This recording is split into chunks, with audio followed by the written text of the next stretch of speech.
Pulang dia sore, assalamualaikum. Ibu datang ke buka pintu, salam cium. Pegang punggungnya, capek ya bang. Wah, dudukkan di kursi, ambil teh, minum dulu. Bapak turun.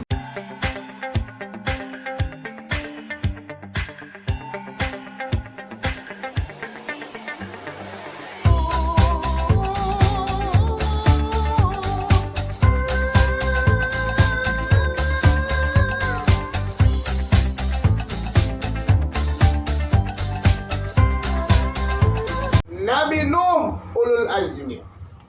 Jadi Nabi Nuh ini kenapa disebut ulul azmi? Karena dia Nabi yang diuji Allah dengan kesabaran yang luar biasa. 4 ujian Nabi Nuh. 1. 450 tahun berdakwah, 70 orang yang ikut.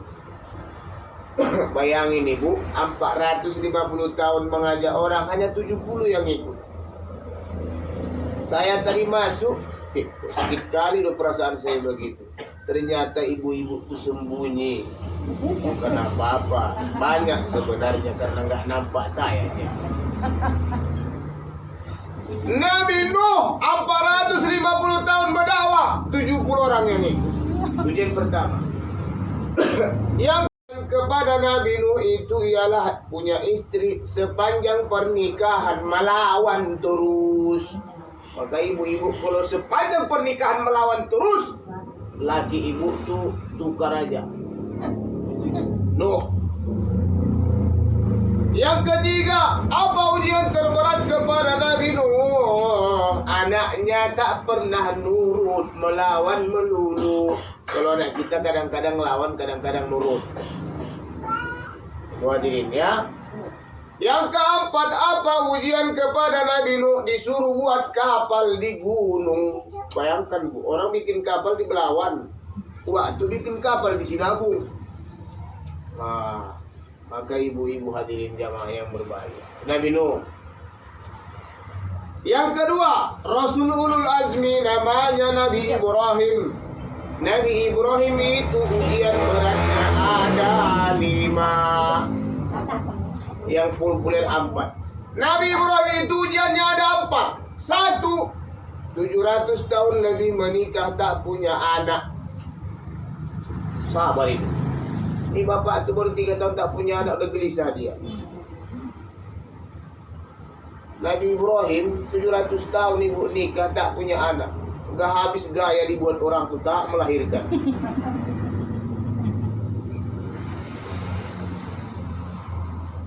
Hingga akhirnya apa yang terjadi? Apa kata istrinya Siti Hajar? Wahai suamiku, tak mungkin lagi aku punya keturunan karena aku telah menopos. Sampai menopos tak punya anak itu. Wahai suamiku Ibrahim, perintahkan padamu nikah lagi lah wahai suamiku, karena tak indah rasanya keluarga tidak punya anak. Ibrahim tak mau.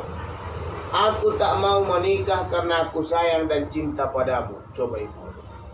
Bagaimana itu suami setianya kepada istri? Suruh kawin, dia gak mau itu.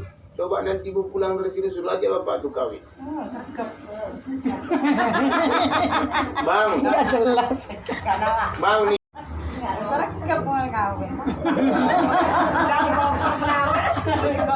Ini nggak disuruh asik jalur kawin aja. Nah, jadi buat diri jamaah yang berbahagia Nabi Ibrahim, aku tak mau. Apa kata Siti Hajar? Aku udah menopos bang, tak mungkin lagi punya anak. Aku tak mau. Bolak-balik disuruh Siti Hajar, Ibrahim nikah lagi. Ibrahim tak mau. Terakhir dipaksa Siti Hajar, nikahlah bang, supaya kita punya turunan. Oke lah kalau kau paksa. Tapi ada 2 syarat. Apa itu? Syarat pertama, kalau aku nikah karena perintahmu. Dan 1 syarat. Syarat apa? Kau tak boleh minta pisah dengan aku. Coba ibu baca. Itu makanya kalau perempuan yang milihkan bu, dia nggak akan minta pisah. Sekarang kenapa perempuan sekarang minta pisah? Karena bukan pilihan ibu. Betul? Iya.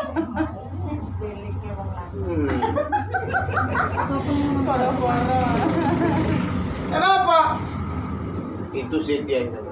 Aku boleh nikah lagi karena perintahmu. Maka aku dua syarat pertama. Kalau aku nikah lagi engkau tak minta pisah. Iya, aku tak akan pernah minta pisah samamu. Syarat kedua, aku mau nikah lagi kalau calon istriku itu mesti kau yang cari. Coba bayangkan sih, dia yang nyari. Maka kalau ibu yang nyari, bebaskan ibu. Ibu yang suruh suami nikah lagi, maka ibu yang milih. Maka lihatlah sejarah Nabi Muhammad. Nabi Muhammad istri pertama lebih tua 15 tahun. Istri kedua Nabi Muhammad lebih tua 13 tahun. Hitam orangnya, keriting, berkebal. Carilah. Inilah pilihanku bang. Tunjukkan orang Afrika. Dari Papua itu tunjukkan. Oke, nikah. Bayangin, 700 tahun sabar itu. Sampai 70 tahun Nabi Ibrahim berdoa. Rabbi habali minas salihin. Rabbi habali minas salihin. 70 tahun berdoa, ibu hadirin. 70 tahun berdoa tidak makbul. Yang ke 70 tahun baru makbul. Kalau Nabi Ibrahim berdoa 70 tahun baru dikabulkan Allah, kenapa kita gampang kali bosan berdoa? Kok enggak doa habis sholat? Minggu lalu aja belum kabul. Ngapain nambah? Ibu hadirin, ulang-ulang aja doa itu. Diulang-ulang terus. Inilah dalil perintah kepada kita kalau berdoa itu mesti diulang-ulang. Ulang-ulang doa itu. Itu Nabi Ibrahim, Bu. Ujian keduanya berdoa 70 tahun baru makbul. Kenapa kita tak berdoa? Kadang-kadang gampang kali berdoa. Bukan hanya tak berdoa, orang berdoa pun malas mengaminkan dia.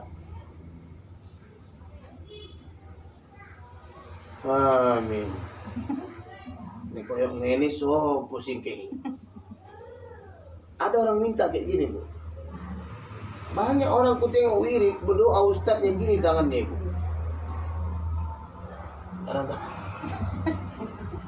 Ya Allah ya Rabbi. Nah, ujian kedua.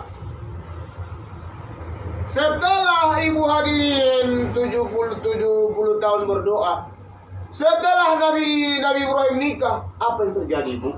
Hamil dua-duanya biniknya. Hamil, Bu. Itulah kesabaran Ibrahim.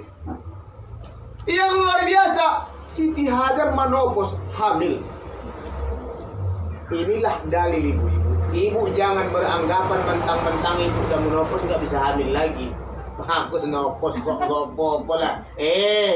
Jangan ibu pikir mentang-mentang ibu sudah menopos sudah nggak haid lagi bisa hamil. Ada buktinya. Siti Hajar itu kena di Pak Ustadz. Ada yang lain. Sekarang ada. Orang mana? Orang Klumpang. Ada. Gak aku sebutkan. Pokoknya daerah antara pasar 2 sampai pasar 1. Ada. Ibu tahu orangnya? Tahu usah boleh cari, tapi aku tahu. Kenapa? Tetangganya, Bu, bertahun-tahun nikah nggak punya anak. Bertahun-tahun. Pokoknya aku persempit antara Al-Manar ke Al-Furqon. Makin dekat kan? Makin dipersempit lagi antara Masjid Al-Muttaqin dengan Al-Furqon. Asli orangnya masih hidup sekarang. Kenapa kata dia? Aku 4 tahun, 2 tahun, 4 tahun menopos. Tapi kasihan dengan tetangganya itu ibu, gak punya anak. Asal lewat cucunya, ya Allah, bahagia kalian ya dikei anak. Tapi untunglah suamiku sabar, aku sabar. Apa katanya? Andaikan aku bisa hamil lagi, lahir anakku ku kasihkan sama. Saking kasihan dia nengok ini. Cuma nggak mungkin lagi lah katanya. Tapi andaikan Allah izinkan nenek hamil, ketika aku melahirkan langsung kau ambil. Betul bu, hamil. Itu makanya jangan asal ucap. Dia pun heran. Kok makin besar ya? Nanti hamil nek. Diperiksa, betul positif. Akhirnya apa yang terjadi bu? Itu ucapan dia, wasiat dia, amanah dia, dirawat sama tetangganya itu bu, yang sudah nikah bertahun-tahun itu, dibesar begitu lahir langsung dibawanya. Apa kata dia? Karena aku memang bernazar, andaikan aku bisa melahirkan lagi memang untuk sekarang berbesar. Orang mana tuh Ustaz? Tapi udah bilang Maksudnya tunjukkan alamatnya. antara al-muttaqin sampai al-furqan. Hebat nggak? Jadi jangan ibu pikir, us enggak hamil kok. Sekarang kau apa lah. Hati-hati ibu. Makanya hati-hati berdoa, hati-hati mengucap. Diaminkan malaikat. Akhirnya apa terjadi bu? Begitu lahir anak tuh dibawa, dibesarkan. Subhanallah. Yang luar biasanya itu tadi anak yang dikasih sama tetangganya manggil nenek pula sama dia. Harus emak. Subhanallah. Ada. Penasaran kan? Penasaran kan? Nah, memang yang penasaran tuh yang agak-agak. Kayak video ini Ada asli bu. Nah, oleh sebab itu Wadid, mau dipersempit lagi. Jalan kanan, dari jalan ini ke kanan, bukan ke kiri. Pikirnya Dewi, dulu nang Facebook mana kan? Nah, ibu hadirin ya, jamaah yang berbahagia. Artinya apa ibu hadirin? Itu terjadi kepada Nabi Isa. Karena Nabi Ibrahim. Ibrahim itu sabar ibu. Makanya orang yang sabar itu dikasih Allah. Ini tetangga sabar dia ibu. Dia setia kepada istrinya walau tak punya anak. Yang kasihan orang, akhirnya Allah titipkan rezeki untuk dia. Itu yang terjadi kepada Ibrahim. Begitu dia nikah lagi bu hadirin, istri pertama lahir Ismail, istri kedua lahir Ishak. Dua-duanya jadi orang soleh, jadi nabi. Kenapa? Berkat doa Ibrahim. Rabbi habali minas solihin, Tuhanku titipkan aku anak yang soleh. Subhanallah, lahir anak gua. Jadi Nabi Isa turun temurun sampai kepada Musa, turun temurun sampai ke Nabi Isa. Makanya Nabi Isa itu adalah keturunan dari Nabi Ibrahim. Nabi Ibrahim punya anak Ismail, turun temurun sampai ke Yakub, turun temurun sampai kepada Nabi Muhammad. Maka Nabi Muhammad itu dengan Nabi Isa seato, kakek satu mbah satu uyun. Tapi orang Yahudi tak mau menerima bahwa Muhammad itu. Mereka berharap Nabi terakhir itu dari turunan Ishak. Makanya ibu hadirin, pendendam itu Yahudi kepada Islam, kepada Muhammad. Maka turunan Muhammad dendam ke orang tua itu. Itu sifat Yahudi. Dah, begitu lahir Ismail yang ditunggu-tunggu, apa terjadi? Diuji Allah lagi. Apa ujiannya? Mimpi 3 malam berturut-turut. Apa mimpinya? Ya Ibrahim, anak yang kau sayang, lama kau nanti Ismail kurbankan demi aku. Alah, bunga-bunga mimpinya itu kata Ibrahim. Tanggal berapa kejadiannya? Tanggal 7 Dzulhijjah. Tanggal 8. Ya Ibrahim, sembelih anakmu Ismail karena aku. Mulai dia penasaran. Malam tanggal 10 ya Ibrahim, sembelih anakmu, kurbankan demi aku. Inilah sejarah berkurban. Tanggal 7, tanggal 8, tanggal 9, tanggal 10 disembelih Ibrahim Ismail. Subhanallah. Disampaikan 3 malam berturut-turut. Makanya ibu, kalau 3 malam berturut-turut mimpi itu petunjuk. Malam ini ibu mimpi 07.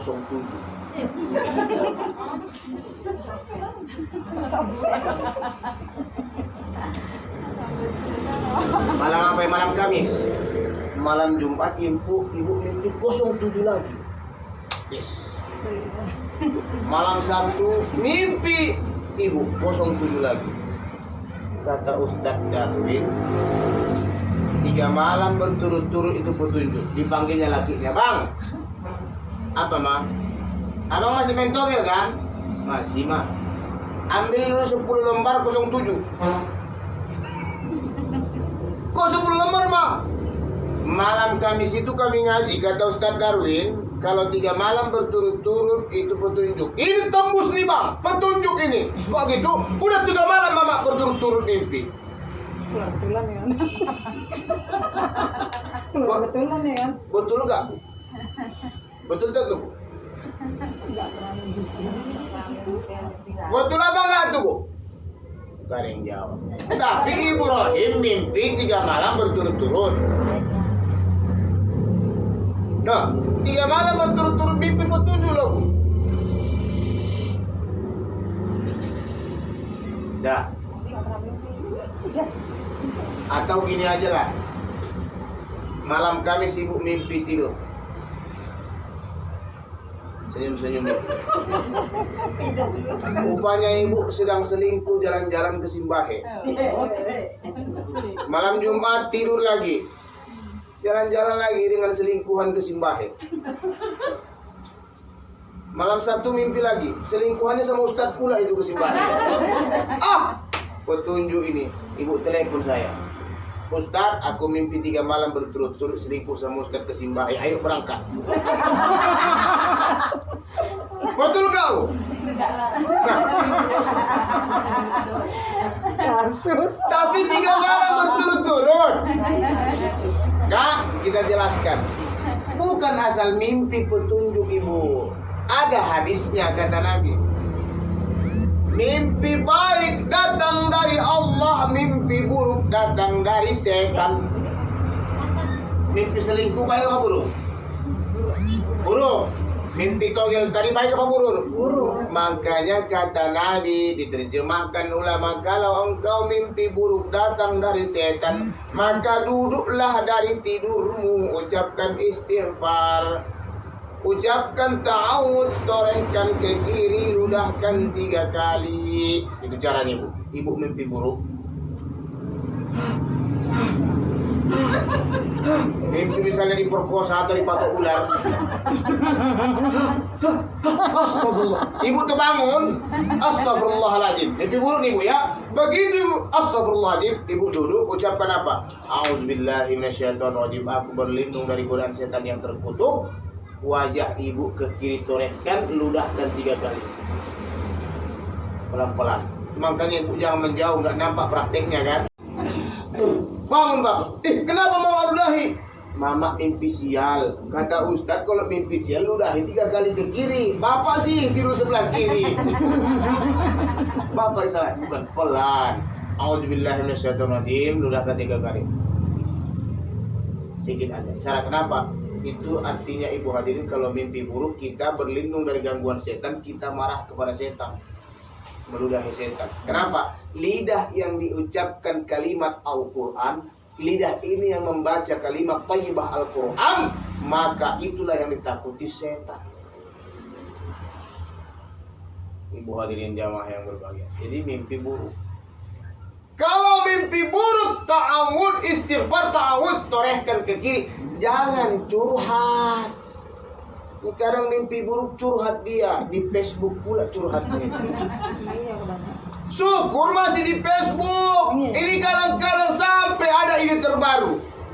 Cocok juga ini mimpi saya ini dibuat salah satu puisi yang indah. Akhirnya ditulisnya. Begitu tulisnya, dihafalnya. Dimasukkannya musik. Akhirnya dijadikannya sebuah lagu. Semalam aku mimpi buruk sekali.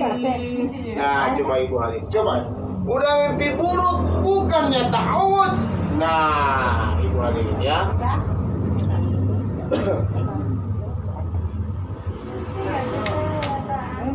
Nah, ingat ibu ya, kalau mimpi buruk ibu ya, seperti itu. Kalau mimpi baik, petunjuk. Ustadz, kalau mimpi buruk, Apa yang kita lakukan? Ta'awud. Saya nggak puas Ustaz dengan ta'awud. Apa kata Nabi? As-sadaqatu 'alal bala. Sedekah itu atas bala. Artinya ibu hadirin, sedekah itu menjauhkan bala. Itu makanya kalau kita khawatir ada sesuatu musibah dan bala, kita bersedekah. Maka datanglah orang Melayu, kalau dia mimpi buruk, buatnya lah bubur merah putih. Boleh gak Ustaz? Kalau niatnya untuk menghindar dari bala, kurang pas. Bersedekah aja ibu hadirin. Nggak mesti merah putih, bersedekah aja banyak-banyak. Sedekah itu menjauhkan bala dan bencana. Di kadang-kadang tidak ibu, begitu dia mimpi buruk, ibu hadirin. Kata Nabi, mimpi baik datang dari Allah. Ibu tuh mimpi pengantin baru. Baik apa buruk bu? Baik. Itu makanya kita salah selama ini. Mimpi pengantin baru bagus ibu. Mimpi dapat duit bagus apa? Saya mimpi dapat duit 600.000. 600.000 saya mimpi dapat duit. 600.000. Kebangun, alhamdulillah rabbil alamin. Apa yang terjadi bu? Hari Minggu semalam full tank jadwal saya sampai di rumah sakit pinggang. Kenapa ibu? Saya sangka baik kepada Allah. Yang terisi sampai 4 pengajian aja tak sanggup lagi. Kalau tulis sampai 7. Bayangkan tuh. Datang semua. Kok gini sekaligus nelpon ini? Kenapa? Sangka baik. Maka ibu kalau mimpi baik sangka baik kepada Allah. Tapi ibu kalau sangka buruk, buruk yang terjadi. Ini kita terbalik. Mimpi batu ulah katanya mau dapat jodoh. Lah kalau nenek-nenek ada nenek nanya sama Ustaz, kata uang dulu main dulu. Kalau mimpi di patok ulang nak dapat jodoh. Kata uang, iya. Andong nih mimpi patok ulang. Berapa umur Andong? 75. Dalam hatiku siapa yang mau matok Andong lagi? 75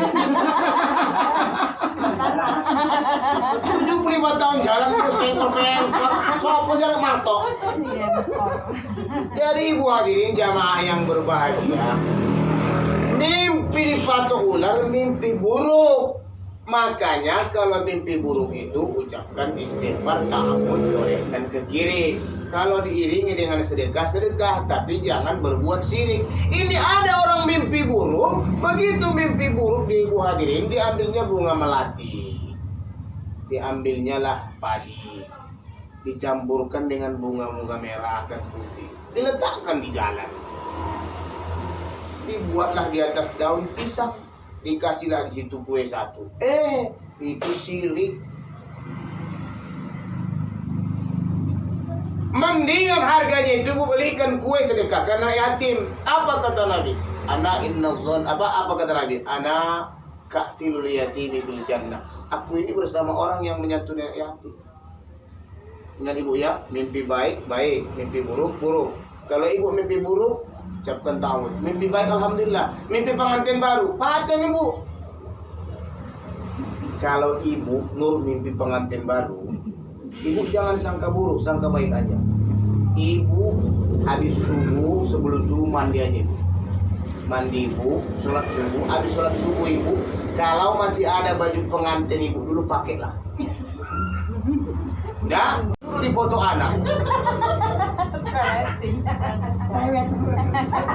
Habis itu habis dipoto baru di jalan. Bapak nggak jadi berangkat pulang.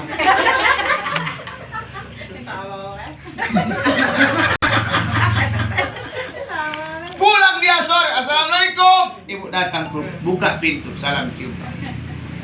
Pegang punggungnya, capek ya bang. Wah, dudukkan di kursi, ambil teh, minum dulu. Bapak turun carinya dompet, rezeki sedikit pak. Aku tidak minta oleh-oleh emas, permata dan juga uang. Laki pun senyum-senyum. Namun yang ku harap abang pulang, aku bisa nambah uang tabungan. Nah, ibu hadirin jamaah yang berbahagia, artinya ibu hadirin, begitulah hidup ini. Maka intinya yang saya sampaikan, pertama, mimpi, jangan percaya kepada mimpi baik bahwa itu buruk. Tetapi mimpi baik itu pasti baik dari Allah, dengan catatan kita berterima kasih dan sangka baik kepada Allah. Ingat ibu ya. Dan kalau ibu mimpi buruk, cara solusinya dua. Pertama, bangun tidur, istighfar, ta'awud, torehkan ke kiri, meludah 3 kali. Kalau ibu masih was-was, ada rezeki, bersedekahlah kepada fakir miskin. Bebas sedekahnya. Mau ibu habis masak, ambilkan nasi lauknya, bagikan tetangga, boleh.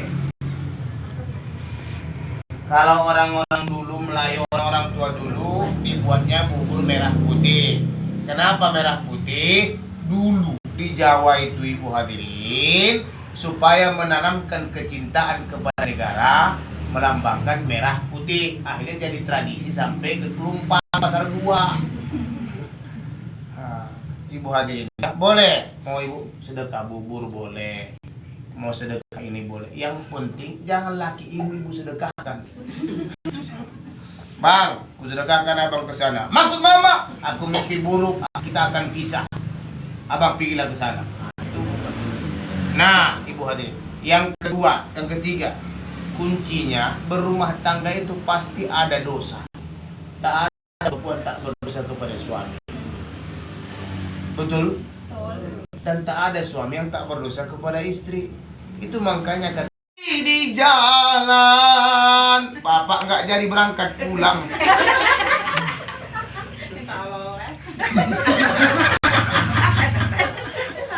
Pulang dia sore, assalamualaikum. Ibu datang buka pintu, salam cium. Pegang punggungnya, capek ya bang. Wah, dudukkan di kursi, ambil teh, minum dulu.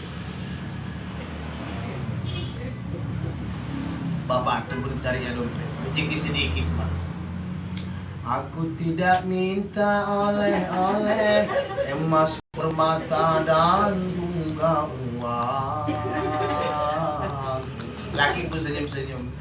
Namun yang ku harap abang pulang, aku bisa nambah uang tabungan. Nah, ibu hadirin jamaah yang berbahagia, artinya ibu hadirin, begitulah hidup ini. Maka intinya yang saya sampaikan, pertama, mimpi, jangan percaya kepada mimpi baik bahwa itu buruk. Tetapi mimpi baik itu pasti baik dari Allah, dengan catatan kita berterima kasih dan sangka baik kepada Allah. Ingat ibu ya. Dan kalau ibu mimpi buruk, cara solusinya dua. Pertama, bangun tidur, istighfar, ta'awud, torehkan ke kiri, meludah 3 kali. Kalau ibu masih was-was, ada rezeki, bersedekahlah kepada fakir miskin. Bebas sedekahnya. Mau ibu habis masak, ambilkan nasi lauknya, bagikan tetangga, boleh. Kalau orang-orang dulu Melayu, orang tua dulu, dibuatnya bubur merah putih. Kenapa merah putih? Dulu di Jawa itu ibu hadirin, supaya menanamkan kecintaan kepada negara, melambangkan merah putih. Akhirnya jadi tradisi sampai ke Kelumpang, Pasar 2. Ibu hadirin, boleh. Mau ibu sedekah bubur boleh, mau sedekah ini boleh. Yang penting jangan laki ibu sedekahkan. Bang, ku sedekahkan abang ke sana. Maksud mama, aku mimpi buruk, kita akan pisah. Abang pergilah ke sana. Nah, ibu hadirin, yang kedua, yang ketiga, kuncinya berumah tangga itu pasti ada dosa. Tak ada perempuan tak berdosa kepada suami. Betul? Dan tak ada suami yang tak berdosa kepada istri. Itu makanya kedua, yang ketiga, kuncinya berumah tangga itu pasti ada dosa. Tak ada perempuan tak berdosa kepada suami. Betul? Dan tak ada suami yang tak berdosa kepada istri. Itu makanya kata Nabi, gugurkan dosamu. Lewat apa? Cuma ibu, kalau perempuan tuh lagi jengkel, jangankan nyalam, nengok mukanya pun jijik dia. Abang berangkat ya, ya udah pergi.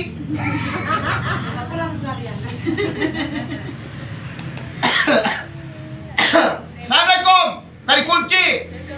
Oh iya, nggak boleh, gugurkan dosa. Terima kasih. Ada pertanyaan 2 orang aja. Pas. Kayak tadi nggak lantas dibilang kan semalam diajak kawan. Ya bu, itu si Polan sakit. Nggak usah lah, nanti aja kalau meninggal rupanya meninggal betulan Ustaz. Kayak mana tuh Ustaz? Wah, itu tak boleh itu. Maka saya katakan tadi, ucapan itu doa. Apa contohnya? Udah aku sampaikan tadi kan. Nek aku iso hamil, tak kira anak pemik gue. Betul hamil. Makanya bu, kenapa bu nggak boleh bu sembarangan ucap kalau masalah begitu. Kecuali memang ucapan itu hanya sekedar bercanda. Malaikat kan tahu. Itu kan doa itu. Makanya nggak boleh bu. Kecuali macam saya ceramahkan ada candaan supaya daya tarik.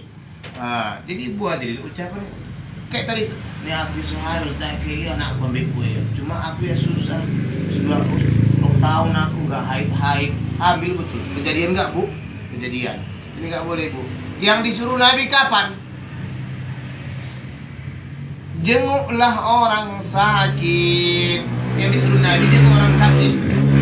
Yang sudah meninggal, yang disuruh Nabi apa? Ikut nyolatkan. Apa kata Nabi? Sekali menyolatkan mayit seperti kiroton. Arti kiroton itu pahalanya seperti Jabal Uhud. Gunung terpanjang di Arab Jabal Uhud, 7 km panjangnya. Sekali ikut sholat mayit pahalanya seperti Jabal Uhud. Tapi aku heran di kita ini. Wong ninggal banyak takjiah, giliran nyolatkan sikit. Yang disuruh Nabi nyolatkan, yang suruh datang waktu sakit. Ini udah ninggal baru datang. Salah. Orang sakit masih didatangi. Kenapa? Sakit itu menghapus dosa dia, mengingatkan kepada kita bahwa kita akan sakit. Orang sakit itu kata Nabi, kalau orang sakit itu Allah berkehendak mencabut dosanya. Tengok orang yang baik-baik, rajin wirid, rajin sholat, kadang-kadang kena hujan dikit demam, pilek, kena debu, hacim, wajingan pengek, nggak tidur, numpak kereta koyok setan, belakang rumah orang, ngemaling, ngejamret, itu aja kerja, nggak sakit loh. Nggak pernah pakai baju, hujan pun nggak sakit dibuat. Allah udah gedek nengoknya. Jadi oleh sebab itu ibu hadir, kita yang baik itu, mohon maaf ibu ya, kita orang baik, rajin ke masjid, wirid, sholat. Kadang-kadang sakit, mungkin ibu berdosa merepet sama anak, mungkin ibu berdosa merajuk sama suami, mungkin ibu berdosa karena begini kita. Cabut Allah dosa itu lewat sakit. Maka kalau sakit bu, orang sakit itu biasanya 2 gendangnya. Semakin istighfar, ya Allah, makin banyak ngucapannya. Kenapa? Allah senang. Maka yang bandel-bandel tuh heran juga saya bu. Sampai pagi duduk pinggir jalan, nongkrong main kartu, udah tua nggak sakit-sakit loh. Kita baru 40 tahun, 50 tahun, kena hujan, hasib. Aku ikilah nek kena hujan gak iso aku dah. Dicabut Allah. Itu makanya kata Nabi, kalau bersin ucapkan alhamdulillah, penyakit keluar, dosa dicabut. Nah, oke ibu, ada lagi? Pas, ada kertasnya, kertas hajat, doa selamat. Ala hadhihi niyyah kulluhum niyyati jama'atan salihah walin niyyati sahibul bait al